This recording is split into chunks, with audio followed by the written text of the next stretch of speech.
네, 오늘 계속해서 이제 히브리 강해입니다. 히브리서 어떻게 보고 계십니까? 어려운 부분도 있었지만 적용에 들어가서는 좀 쉽다라는 생각이 저만 드는 걸까요? 그런 생각이 좀 들기는 하는데 간단하고 쉬운 것 같아요. 그래서 이렇게 하라는구나라는 게 쉬운데, 문제는 오늘 본문 같은 경우는 본문을 읽어서 알겠지만 이해라기보다는 무슨 말인지는 알겠는데 직접적인 이해하기에는 조금 부담이 되지 않나 생각을 좀 하는 본문이기도 합니다. 왜냐하면 징계를 다루고 있기 때문에 그래요. 징계라는 단어가 좋은 단어는 아니잖아요. 특히 한국의 인식의 단어는 징계라 그러면 뭔가 내가 잘못을 해서 벌 받는 느낌이다라는 생각을 좀 하게 됩니다. 그래서 징계는 좀 피하고 싶고 막 그렇습니다. 좋지 않습니다. 한국어 표현에 대한 부분이 그렇겠지만 우리가 집중해야 되는 것이 뭐냐 하면 하나님의 말씀에 직접적인 하나님의 표현 방법을 봐야 되지 않겠습니까? 징계라는 단어가 어떤 단어로 쓰였는지 원어에 대한 부분은 좀 다르기 때문에 그래요.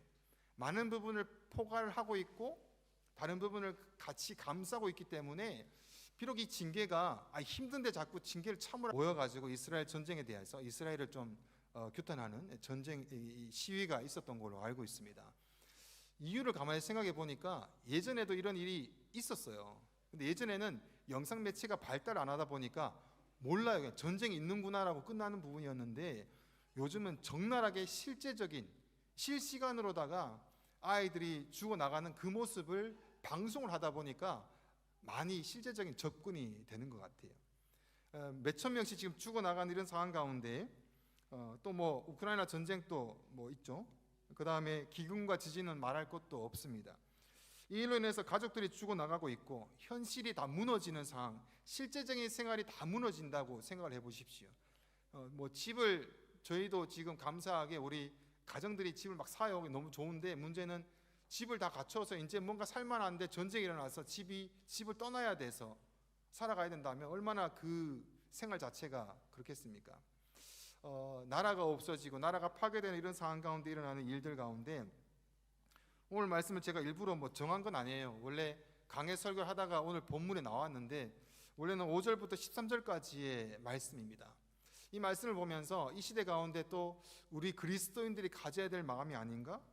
그리고 좀 무서운 마음도 들었습니다. 두려운 마음도 좀 들었던 것은 뭐냐 하면 오늘 본문이 보니까 비록 지금을 고통당하고 있는 분들이 있죠. 징계라 할 수 있을 정도로 정말 극렬한 고통에 당하는 분들이 있어요. 그리스도인도 똑같습니다. 근데 이게 실제적으로 나의 일은 아니었는데 오늘 말씀을 보면 한 사람도 지나치지 않고 이 길을 간다는 거예요. 한 사람도 지나치지 않고 누가 그걸 대신 질 수도 없고 내가 사랑하는 자녀까지도 이 징계의 길을 간다는 거예요. 그래서 마음이 무겁습니다. 한 명도 빠지지 않고 그리스도인이라면 무조건 이 길을 가야 된다고 말씀하고 있어요. 갈 수밖에 없다라는. 그래서 이 말씀이 오늘 우리가 잘 받아야 됩니다. 하나님의 뜻과 하나님의 말씀을 잘 이해를 하셔야 앞으로 다가올 징계 또는 징계에 계신 분도 계실 것 같아요. 그런 모든 상황 가운데서 우리가 하나님의 온전한 뜻을 붙들고 이 하나님의 마음과 하나님의 뜻 가운데 살아갈 수가 있지 않냐라는 것입니다. 한국에 보면은 제일 똑같이 어린아이들이죠. 또 학생들이죠. 세월호 사건도 똑같은 것 같아요.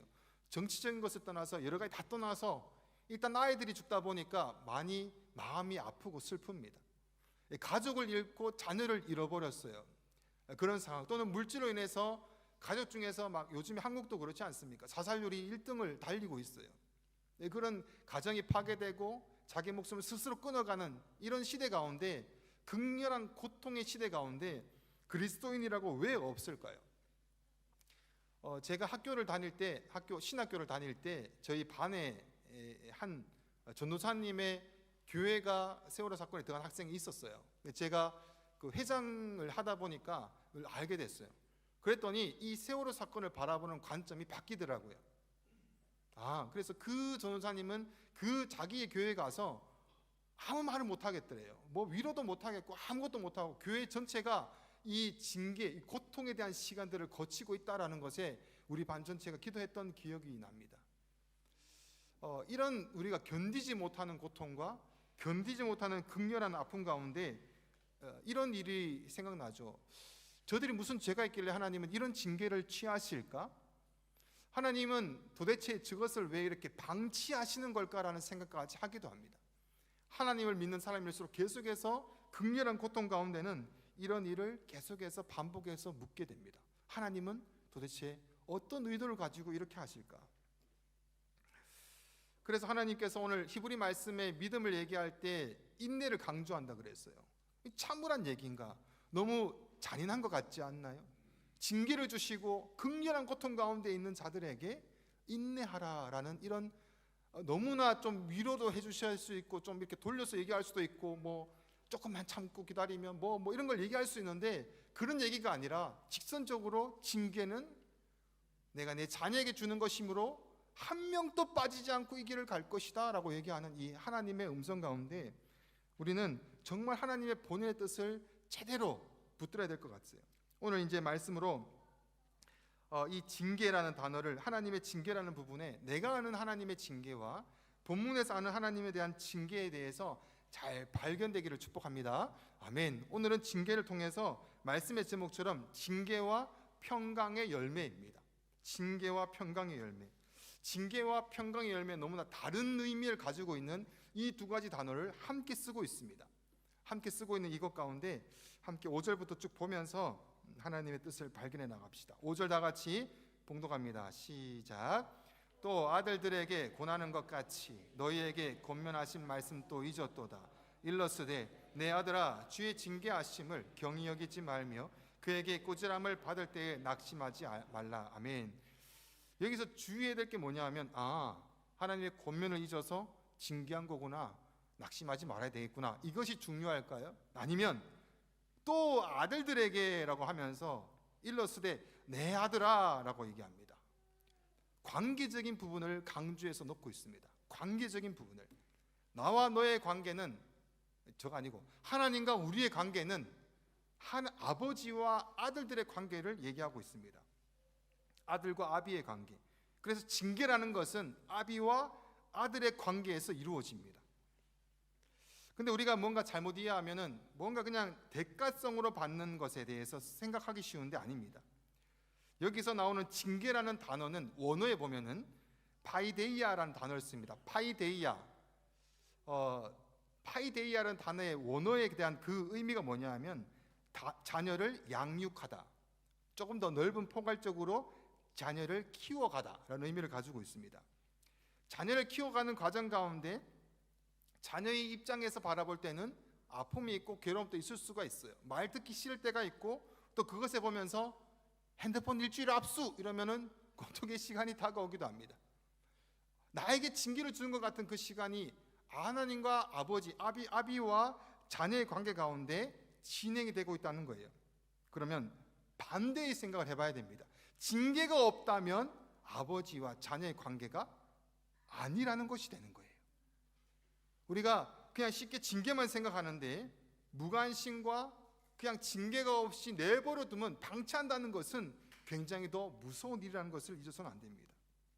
그래서 오늘 본문에 보면은 내 아들아 라고 얘기하는데 성경책에 있는 분들은 아시겠지만 성경책에서 항상 첫 이 줄을 맞춰서 진행되다가 한 칸 뒤로 띄어서 진행되는 말씀은 보통 다른 성경을 인용해서 들어가는 거죠.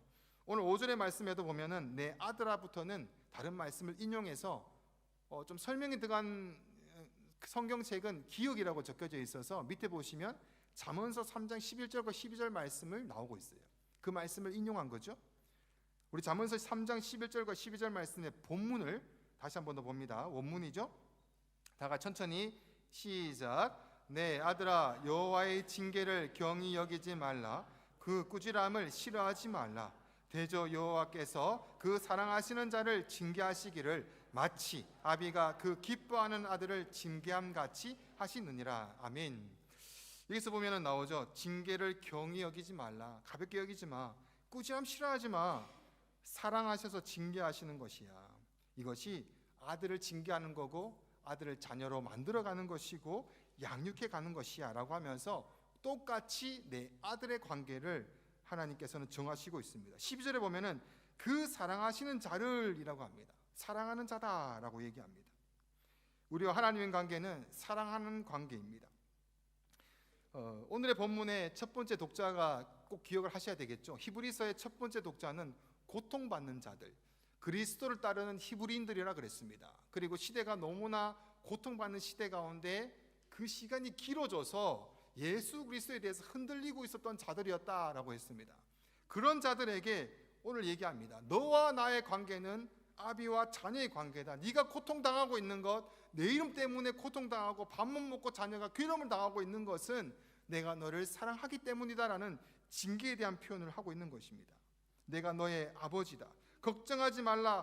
혼란 몰아친다 해도, 고난이 거듭한다 해도 너는, 너의 존재는 나의 아들이고 나의 자녀다라는 관계성을 계속해서 강조하십니다. 징계가 없을 것이라는 얘기가 아니에요. 징계가 있으면서 아들과 자녀의 관계를 계속해서 강조해 나가십니다. 자녀를 혼내면 아비의 마음이 편합니까? 저도 두 자녀를 부부가 결정을 했어요. 엄마는 사랑으로 보듬는 쪽, 아빠는 혼내는 쪽, 그래 정했어요. 그래서 아빠는 혼내고 도망가서 엄마의 품에 안긴다, 뭐 이런 시스템을 가졌는데, 혼내면서 이렇게 해요. 저희 아들이 듣고 있어서 저희 애들이 계산을 하면 안 되는데, 제가 보면서 이거 혼날 때가 됐구나라는 걸 계산을 해요. 한 번, 두 번, 세 번, 한 번만 더 걸리면 이제는 가는 거야. 이래서 이제 딱 걸리면 막 이제 뭐라 그래요. 막 뭐라 하고, 이제 아이가 이렇게 좀 잘 받아들이면 굉장히 기쁘죠. 잘 먹히는구나, 막 기뻐요. 그 자녀가 이제 그리고 방에 이제 들어가요. 그러면서 저도 제 볼일을 이렇게 보다가 마음속에서 굉장히 미안한 마음이 막 이렇게 올라오기 시작해요. 너무 심하게 했나? 그러면 또 집사람이 너무 심하게 한 것 같아 이러면 또 막 그래요. 근데 그런 저의 마음, 아버지의 마음은, 너 이거 잘못했으니까 이거 혼나야 돼. 그래서 뭐 요즘 이런 말 하면 안 되지만 엉덩이 열 때 이렇게 합시다. 엉덩이 열 때 착착착착착 끝 이렇게 하면 나도 좋고 너도 좋고, 이거 아니잖아요. 착착착착착 하는 그 아비의 마음은 자신의 가슴에 더 아픔을 가지고 있다는 거죠. 하나님께서 자녀를 사랑한다, 사랑한다, 근데 난 징계로 널 키워내고 있어라고 하면서 그 아버지의, 아비의 마음을 우리가 알아야 된다라는 이 하나님의 마음이 들어있습니다. 혼내는 역할이 그렇게 기쁘고 즐거운 게 아니라 속으로 눈물을 흘리며 아픔의 길을 가고 계시지 않을까? 그럼 우리가 또 질문을 해요. 꼭 그렇게 그 길을 가셔야 됩니까? 라는 질문을 할 수가 있어요. 근데 오늘 본문에는 계속 얘기하죠. 징계하고 키워내며 그 징계가 있는 것은 내가 너의 아비가 맞고 넌 나의 자녀가 맞다라는 것을 계속해서 반복해서 말씀합니다. 근데 이 징계와 고난을 그냥 일방적으로 우리만 당하고 하나님 마음만 아프고 끝나는 일일까요? 우리가 잊어서는 안 되는 그 일이 있죠. 히브리서의 말씀 속에서 그들이 흔들렸던 것은 예수 그리스도라 그랬습니다. 자, 히브리서 2장 10절 말씀을 다 같이 봉독해 볼까요? 시작. 그러므로 만물이 그를 위하고 또한 그로 말미암은 이가 많은 아들들을 이끌어 영광에 들어가게 하시는 일에 그들의 구원의 창시자를 고난을 통하여 온전하게 하심이 합당하도다. 아멘. 무슨 말인지 잘 모르겠지만 듬성듬성 우리가 이해하자면 그렇죠.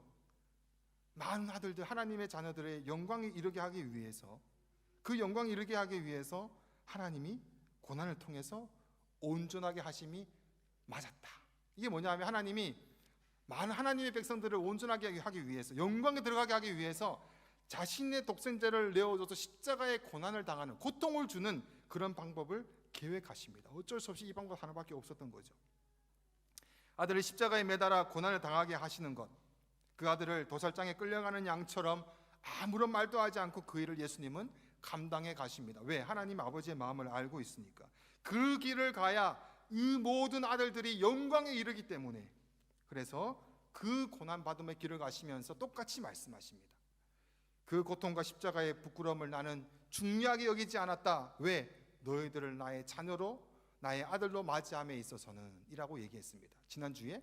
그러면 우리가 그 길을 함께 따라가면서 예수 그리스도의 십자가 고난과 징계가 더 이상은 부끄러움으로 다가오는 것이 아니라, 그가 그 고통으로 다가가면서 그 징계를 받으면서도 우리를 부끄러워하지 않았기 때문에 십자가의 고난의 길을 가는 우리의 성도들도 하나님 때문에 당하는 모든 징계가 있다면, 그 아픔과 고통이 있다면 부끄러워하지 않는 거예요. 세상 사람들 앞에서 저런 손가락질을 해도 우리는 그것에서 견뎌갈 수가 있다라는 것입니다. 이것이 바로 하나님의 거룩한 백성의 영광으로 참여하는 길이다라는 것을 계속해서 얘기하고 있습니다. 그래서 이것을 위해서 예수님은 고통과 십자가의 부끄러움을 중요하게 생각하지 않으셨다. 예수님도 다 당하셨어요. 그대로 당하시고 그 아픔과 고통 가운데 십자가의 길, 고난과 고통, 징계를 만들어 가시는 길을 가셨다라는 것입니다. 그래서 다시 본문에 와서 6절에 이런 말씀을 하세요. 6절에 다시 돌아와서 시작. 주께서 그 사랑하시는 자를 징계하시고 그가 받아들이시는 아들마다 책짓질 하심이라 하였으니. 아멘. 하나님께서 양육하시면서 또한 그리스도의 연합을 계속해서 얘기하시면서 징계는 하나님과 아들 사이에 있는 것이다. 하나님과 아들 사이에서만 있는 것이고 그리스도와 연합이 되어서 가는, 확인되어 가는 작업이다라는 것을 계속해서 겹쳐서 얘기하십니다. 이 징계에 대해서 한 가장 큰 예가 있죠. 이 배경되는 한 가장 큰 예가 출애굽이에요. 하나님의 백성들을 구원해 내셨어요. 구원해 내시고 나서 하나님께서는 끝이라고 하지 않고 만들어 가십니다. 자녀를 양육해 가시고 만들어 가십니다. 구원했음에도 불구하고 과거의 죄악과 애굽의 일을 추억합니다. 그리워합니다. 그리고 하나님은 눈에 보이는 모든 것들을 바라보면서 흔들리는 이스라엘 백성들에게 하나님은 40년 동안 광야를 돌게 하시면서 훈련과 징계와 양육을 합니다. 이스라엘 백성들이 날마다 감격과 즐거움이 가득 찼을까요? 아니면 날마다 눈 뜰 때마다 오늘은 구름 기둥이 혹시나 없어지진 않을까? 광야의 소리를 내팽개치진 않을까? 밤에 불기둥이 사라져서 우리의 우리를 내버려 두지는 않을까? 아침에 일어났을 때 창문도 없죠. 텐트니까 텐트를 열면서 만나가 혹시나 안 내리진 않았을까? 안 내리면 우리는 굶어 죽는데 하나님 인도하시지 않으면 이 광야의 소리는 죽고 마는데라고 날마다 그것을 두려움과 걱정과 근심 가운데 날마다 이 텐트를 열어젖히면서 확인했을 것입니다. 40년 동안입니다. 그러면서 그들에게 남은 것이 무엇입니까? 하나님만 바라보는 것에 그들은 훈련되어지고 양육되어집니다. 날마다 합니다. 날마다 하나님 바라보는 훈련을 하나님께서 그렇게 시켜나가십니다. 이게 징계, 이것이 고통의 끝일까요? 그냥 벌로서 주는 걸까요? 아닙니다. 하나님만 바라보면서 사는 하나님의 자녀로, 하나님의 백성으로 만들어 가시는 것이죠. 다음 절 7절과 8절 말씀을 다 같이 봉독할까요? 시작. 너희가 참음은 징계를 받기 위함이라. 하나님이 아들과 같이 너희를 대우하시나니 어찌 아비가 징계하지 않은 아들이 있으리요. 징계는 다 받는 것이오늘 너에게 없으면 사생자요 친아들이 아니니라. 아멘. 그래서 이 징계 가운데, 이 양육 가운데 들어있는 백성들은, 하나님과 아버지의 관계에 있는 자들은 징계를 피할 수가 없습니다. 뭐든지 이 하나님의 작정하신 훈련 가운데로 하나님은 들여보이십니다. 왜입니까? 그 아들로 대우해 주시는 것입니다. 대우해 주시는 것입니다. 왜 하나님의 아들로 대우합니까? 하나님의 백성이니까. 그냥 애굽의 백성이 아니라 하나님의 백성이요, 하나님의 자녀요, 상속자라고 합니다. 이 로마 시대의 상속자면 왕의 이름, 주인의 이름이 매겨져요. 그 이름에 부끄럽지 않아야 돼요. 그 주인의 모든 재산을 가지고 가야 돼요. 그만큼 능력이나 모든 것을 갖춰야 됩니다. 아들은 하나님의 백성으로 갖출 것을 갖춰가는 것입니다. 하나님의 자녀로 갖출 것을 갖추어 간다라는 것입니다. 반대로 하나님의 징계가 없다면 아들에서 제외가 되는 것이고 무관심하게 되는 것이고 거절을 의미하는 것입니다. 자, 9절과 10절 말씀을 봉독해 볼까요? 시작. 또 우리 육신의 아버지가 우리를 징계하여도 공경하였거든 하물며 모든 영의 아버지께 더욱 복종하며 살려 하지 않겠느냐. 그들은 잠시 자기의 뜻대로 우리를 징계하였거니와 오직 하나님은 우리의 유익을 위하여 그의 거룩하심에 참여하게 하시느니라. 아멘. 여기서 육신의 아버지와 영의 아버지, 하나님 아버지에 대한 비교가 이루어지고 있습니다. 이 비교 가운데 분명하게 얘기하는 10절 말씀은 우리 육신의 아버지는 그렇다 쳐도 하나님 아버지는 우리의 오직 유익을 위하여서다. 우리의 오직 유익을 위하여서다.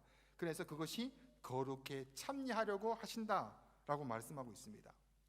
육신의 아버지는 자기의 뜻마다 다 달라요. 가정마다 그 기준과 가치가 다를 수가 있어요. 자기의 뜻이에요. 하지만 하나님은 자기의 유익을 위한 것이 아니라 바로 그 징계하는 그 자녀의 유익을 위해서 한다. 그리고 그 자녀의 유익은 거룩함이다 라고 얘기합니다. 거룩함이 무엇입니까? 그냥 깨끗한 것을 얘기합니까? 아닙니다. 관계적인 개념이라 그랬습니다. 두 마음을 품지 않는 것입니다. 오직 하나님이 전부이십니다 라는 그 마음이 거룩입니다. 그 거룩에 참여하게 된다. 모든 불순물들을 징계를 통하여서 걸러내신다라는 것이죠. 그래서 징계에 대한 결과로 오는 것은 우리의 거룩에 참여하게 되는 일에 나아갑니다. 그리고 11절에 다 같이 봉독할까요? 시작. 무릇 징계가 당시에는 즐거워 보이지 않고 슬퍼 보이나 후에 그로 말미암아 연단받은 자들은 의와 평강의 열매를 맺느니라. 아멘. 그리고 또 결과가 나오죠. 보기에는 당연히 슬퍼 보이고 즐겁지 않은 고통 가운데 있는 것처럼 보여. 하지만 그 후에는 연단받는 자들은 의와 평강의 열매가 맺힐 것이다 라고 얘기하고 있습니다. 어떻게 보면 두려웠던 징계에 대한 관계, 원망에 대한 관계가 있을 수도 있어요. 하지만 이 모든 문제들이 해결돼 나가는 그 정점 가운데는 모든 삶의 평강의 문제가 해결될 것이다 라는 하나님의 약속이 주어집니다. 이것이 무엇일까요? 여러분에게 지금 90명 정도 있을 때 90명이 오늘 말씀처럼 징계가 다 끝나고 이제 평강의 문제가 됐어요. 평강이 해결되었다고 생각합시다. 모두에게 하나님께 평강을 줬어요. 징계가 끝났어요. 어떤 사람이 될 수 있을까요? 어떤 이에게는 말도 안 되는 그건 뭐라 그러죠? 3개월밖에 못 삽니다라는 게 땅땅땅 내려졌다고 합시다. 근데 여기서 이 평강의 열매가 우리에게 맺힌다라는 얘기합니다. 그는 어떤 삶을 살아갈까요? 날마다 3개월밖에 안 남았네라고 얘기할까요? 아니면 이전의 삶과 전혀 다른 3개월에 주신 하나님의 은혜 가운데 그는 다른 삶을 다른 시각으로 살아가지 않겠습니까? 제가 이렇게 말씀 공부를 이제 방송에서 많이 봐요. 방송에서 많이 보고 특히 공부하는 성서학당 이런 거 아시나 모르겠네요. 그런 걸 많이 봐요. 그러면은 요약본이 나와서 이런 대충 내용에 대해서 강조하시는 부분이 있구나. 그러면 이제 교단마다 다르고 막 그래요. 그래서 제가 이것저것을 많이 봐요. 보다 보면은 그 객석에 앉아 있는 사람 중에서 덩치가 뚱뚱한 어떤 사람이 있어요. 정말 막 저분은 건강이 안 좋을 것 같아 할 정도로 뚱뚱하세요. 그분이 이제 이렇게 멘트라고 할까요? 앞에서 강사 목사님 막 하시면 멘트가 썩 그렇게 와닿지 않아요. 저분은 저 자리에 없어야 될 것 같은데라는 생각이 들 정도로 분위기 안 맞는 멘트를 좀 하시고 그래요. 그래서 막 좀 깨지고 막 그래요. 그러면서 저분은 뭘까라고 생각했는데 코스타에 강사로 나가시면서 굉장히 많은 활동을 하고 계셨던 분이시더라고요. 그래서 뭐 이렇게 유명하신 분이시지?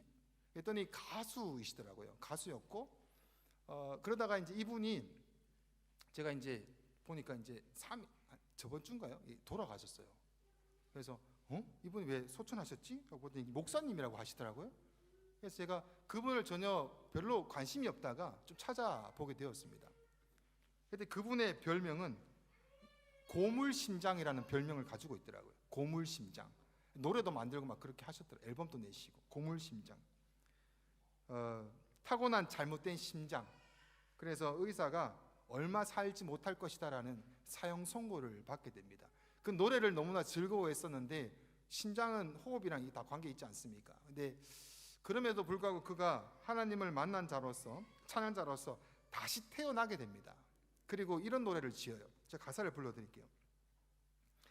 느리고 또 약해서 아무것도 할 수 없는 내 심장이 당신을 만나 사랑으로 움직이죠.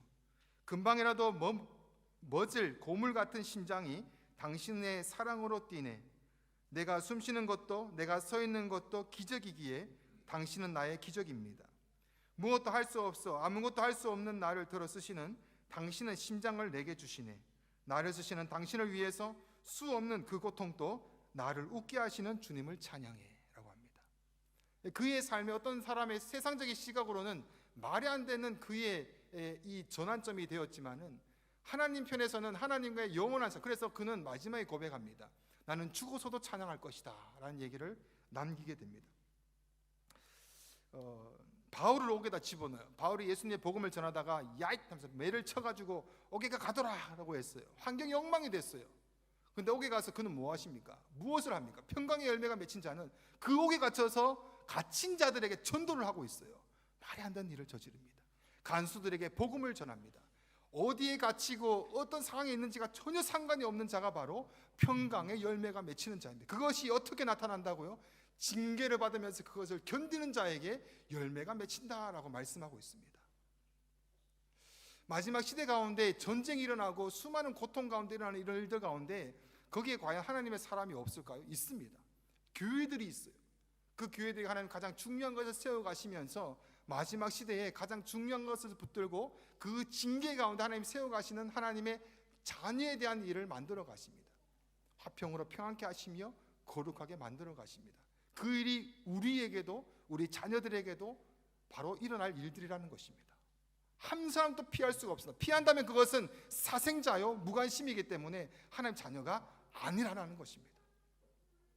그래서 마음이 무거워지지만 오늘의 약속의 말씀을 우리가 꼭 보고 확인하고 점검되어져 가야 된다라는 것이죠.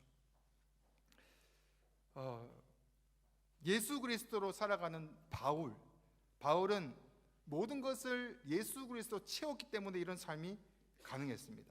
현재의 징계가 고통스러워 보이지만 현재의 고통은 앞으로 가면 갈수록 그것이 그래서 소망으로 바뀐다라는 것입니다. 그리고 12절과 13절 말씀, 이런 말씀을 하고 마쳐요.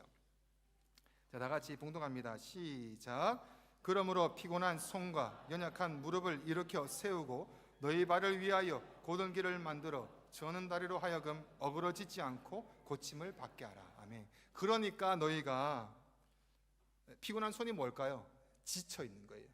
손을 넘어뜨린 게 뭐냐 하면 절망에 포기하고 있는 거예요. 어쩔 수 없다, 이제 끝났다라는 거죠.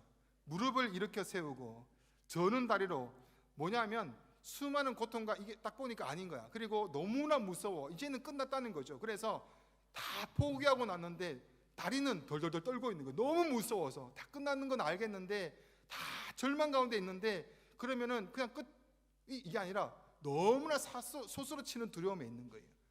근데 그렇게 하지 말고 고침을 받고 세우고 일으키라라고 얘기하고 있습니다. 이 말씀에 바로 계속해서 이사야에서 말씀들이 계속해서 반복해서 나와요. 이사야에서의 말씀을 이 히브리서 기자부터 시작해서 야고보와 바울 모두가 인용을 하는데, 이사야 32장에서는 농부에 대한 비유를 합니다. 농부가 미래의 곡식을 기대하면서 힘들고 고통스럽지만 인내하면서 밭을 갈고 씨를 뿌리듯이 하나님의 사랑의 징계를 받는 자들은 후에 이루어질 의의 평강의 열매를 기대하라라는 내용이 이사야의 말씀 나오고, 그 다음에 이사야서 35장 말씀은 또 이런 말씀을 하세요.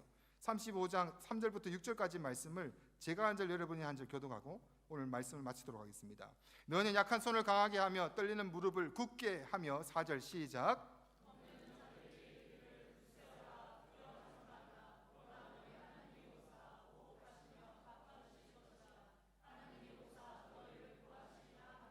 그때에 맹인의 눈이 밝을 것이며 못 듣는 사람의 귀가 열릴 것이며, 6절.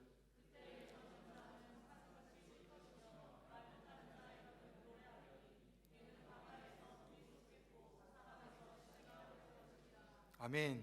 오늘 이 말씀은 마지막 종말에 이루어질 예언들을 말씀하고 있습니다. 지금이 우리가 종말의 시대를 살아가고 있죠. 그래서 이런 일들이 지금 일어나고 있고, 그러면 그리스도인들은 이런 일 가운데 용기를 내어라. 너희 아버지께서 잠시 연단과 징계를 통해서 잠시 이것은 허락하신 것이다 라고 말씀하시면서 떨지 말라. 두 팔을 힘 뺏는 것에 다시 힘을 모아라. 누그러뜨리지 말라 라고 하나님께서 말씀하십니다. 두려워하지 말라는 거예요.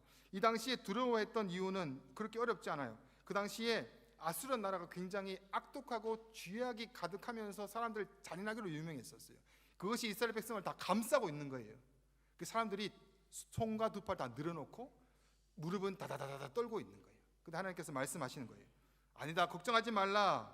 약한 손을 강하게 해라. 떨리는 무릎을 굳게 해라 라고 말씀해 주십니다. 여기서 그냥 이렇게 뭐 강하게 굳세게 해라라고 끝나는 부분이 아니라 여기서 한 가지 내용이 더 우리가 생각이 나야 됩니다. 여기서 왜 굳이 손과 무릎이나 발 이런 부분 왜 나올까요? 교회의, 지금 시대는 교회 공동체로서 주의 몸된 교회를 얘기합니다. 모두가 각각 다른 일들을 다 감당하고 있죠. 우리가 전부 다 손과 발입니다. 피곤한 손이 있을 수도 있고 연약한 무릎이 있을 수도 있습니다. 하지만 하나님 앞에서 고침을 받는 교회 공동체, 서로를 위해서 기도하고 마지막 시대 가운데 이 고통에 함께 참여하는 자가 되어서 그렇게 힘 빠진 자에게 다가가서 그에게 용기를 부어 넣어주고, 맹렬한 어려움과 극렬한 고통 가운데 징계를 받아서 어려움과 슬픔 가운데 떨고 있는 자들에게 가서 하나님의 마음을 가지고 다시 한 번 더 이렇게 세우는 교회의 공동체를 이야기하고 있습니다. 이렇게 해서 오늘 말씀이 이제 끝이 납니다. 여러분, 앞으로 지금 징계가 당하고 있는 자들도 있을 것 같아요. 그리고 어떻게 보면 앞으로도 여러 가지 맹렬한 고통과 어려움과 극심한 공고함이 다가올 수 있을 것 같아요. 충분히 그렇게 된다고 말씀하고 있어요. 그런 맹렬한 징계와 고통 가운데 하나님께서 다시 일으키시고, 징계와 같은 광야에서도 하나님은 그 예비하신 새로운 길로, 그 은혜의 길로 우리를 계속해서 부르시고 만나게 하시고 하나님께서 세워주신다는 것을 잊지 마시고, 우리가 늘 징계 하나님이라고 한다면 우리가 어떤 것인지에 대해서 계속해서 세워져서, 그런 징계가 왔을 때 오히려 내가 하나님의 아들로 자녀로 내 고통을 당할 때 내가 예수 그리스도의 십자가의 고통을 함께 참여하는 자로서, 그 다음에 당할 때 모든 옆에 있는 분들이 당할 때 그것을 함께 일으켜 세워주는 교회의 공동체로서, 또 하나님께서 미래의 소망을 주시는 분을 분명히 이해하고 알아서 그 길을 능히 잘 감당하시기를 축복합니다. 아멘. 우리 찬양하고 이제 기도합시다.